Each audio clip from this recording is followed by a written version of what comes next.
Vote বয়কটের বুথে police কর্মী আক্রান্ত হওয়ার ঘটনার পর থেকে এখনো থমথমে অবস্থায় রয়েছে জগন্নাথপুর, রাধাকান্তপুর ও রামকৃষ্ণপুর এলাকা। পুলিশের ভয়ে পুরুষ ছাড়া রয়েছে গোটা গ্রাম।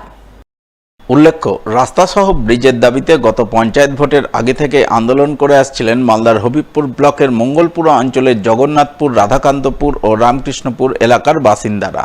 তারা উত্থাপিত দাবিতে গত পঞ্চায়েত ভোট বয়কট করেছিলেন। এরপর সদ্য অনুষ্ঠিত হওয়া লোকসভা ভোট বয়কটের ডাক দিয়েছিলেন। গ্রামবাসীরা ভোটের দিন ভোট কেন্দ্রে না গিয়ে নিজেদের দাবিতে দিনভর অবস্থান বিক্ষোভ করছিলেন। কিন্তু বিকালের দিকে দুজন আইসিডিএস কর্মী সহ এক মহিলা স্বাস্থ্যকর্মী ভোট বয়কটের বুথে ভোট দেওয়ায় পরিস্থিতি উত্তপ্ত হয়ে ওঠে। পুলিশের সঙ্গে গ্রামবাসীদের রীতিমতো খণ্ডযুদ্ধ বেঁধে যায়। সেই ঘটনায় বেশ কয়েকজন গ্রামবাসী সহ পুলিশ কর্মী আহত হন। কয়েকজন পুলিশ কর্মীর রক্ত ঝরে। এই ঘটনার পর পুলিশ গ্রামে ধরপাকড় অভিযান শুরু করে বলে খবর, যার জেরে আতঙ্কে পুরুষশূন্য হয়ে পড়েছে গোটা গ্রাম। মহিলারা বাড়িতে থাকলেও তারাও আতঙ্কে রীতিমতো জড়সড় হয়ে পড়েছেন। পুলিশের লাঠি চার্জে একটা পুরুষ মহিলা কেউই বাড়ি থাকতে পারছে না, সবাই ভয়ে আমরা আতঙ্ক। এই গন্ডগোলের জন্য একমাত্র বিডিওই দায়ী। বিডিও বাইরে থেকে সরকারি স্টাফ এনে বহিরাগত লোকদের দিয়ে এখানে ছাপ্পা ভোট করেছে, এর জন্য এই আতঙ্কিত আমরা হয়েছি। গ্যাস বম ফেলেছে, র্যাপ নিয়ে এসে লাঠি চার্জ করেছে, কারো মাথা ফেটেছে, কারো হাত ফেটেছে।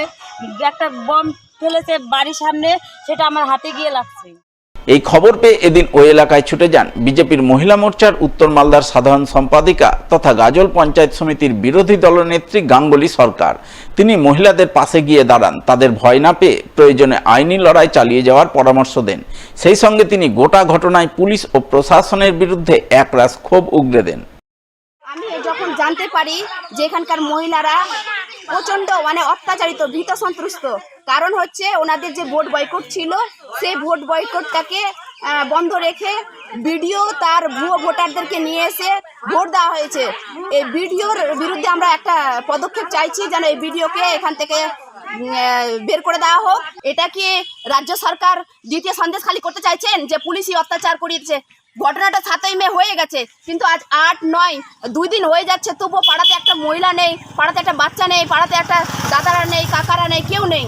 আপনারা একটু দেখুন, এই মহিলাদের যেন সরকার সুরক্ষিত রাখুক, ভালো রাখুক, আমি এটা চাইছি। আর চাইছি আমি এই যে ভিডিও এই কাজটা করেছে, যে আইসি এই কাজটা করেছে, তার ইমিডিয়েটলি ওর হোক, পদত্যাগ করুক।